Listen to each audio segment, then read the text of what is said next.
Allô Lucie, what's up? Non, tu me déranges pas. Non, j'attends Sacha là, on va aller au parc, se promener un peu. Au fait, tu connais la dernière?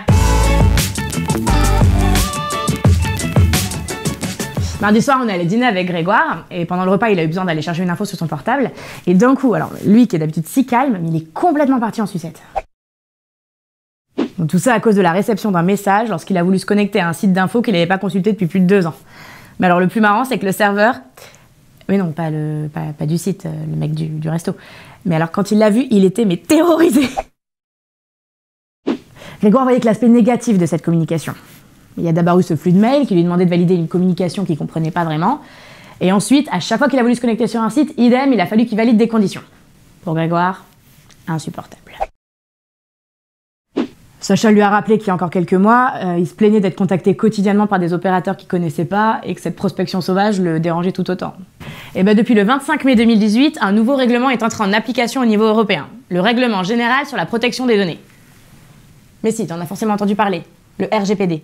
Sacha a mis en avant que l'objectif de ce règlement, c'est justement de protéger davantage le citoyen en imposant à tous les acteurs, et notamment aux opérateurs numériques, une plus grande transparence sur l'usage de ces données personnelles. En bref, l'entreprise doit justifier de sa légitimité pour chaque traitement pour lequel elle utilise tes données. Soit parce que le traitement relève d'une obligation légale, par exemple, soit parce que tu as donné ton consentement explicite. L'entreprise doit non seulement présenter de manière claire et concise là où les finalités justifiant la collecte de données, mais aussi mettre en place toutes les mesures de sécurité. Oui, t'as raison, il y a déjà la loi informatique et liberté, mais ce nouveau règlement vient renforcer le cadre juridique déjà existant, notamment en augmentant le montant des sanctions pécuniaires. Avant, les entreprises risquaient 150 000 € d'amende max. Aujourd'hui, en cas d'infraction grave, l'amende peut monter jusqu'à 4% du chiffre d'affaires mondial de l'entreprise. Ah bah ouais, c'est chaud. D'ailleurs, il y a quelques semaines, Google a été condamné à payer une amende de 50 millions d'euros. RGPD peut paraître contraignant, mais il y a plusieurs points que je trouve vraiment bien. Par exemple, maintenant, il faut obtenir le consentement parental pour un mineur de moins de 16 ans. En plus, RGPD a introduit le droit à la portabilité de tes données personnelles. Maintenant, tu peux demander le transfert de tes données d'un opérateur à un autre. Pratique pour toi qui voulais changer de plateforme de streaming. Ensuite, tu disposes d'un droit d'accès aux données à caractère personnel te concernant. Tu peux demander à ce qu'elles soient rectifiées, complétées, mises à jour, verrouillées ou même effacées. Ah oui, RGPD intègre le droit à l'effacement.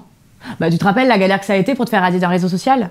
Et maintenant, les entreprises doivent te garantir le droit à l'oubli. Grégoire a finalement reconnu qu'RGPD allait apporter plus de bénéfices que de contraintes. Non, sérieux. Il était vraiment convaincu. Après le resto, on allait boire un verre dans un bar, puis on a laissé Grégoire.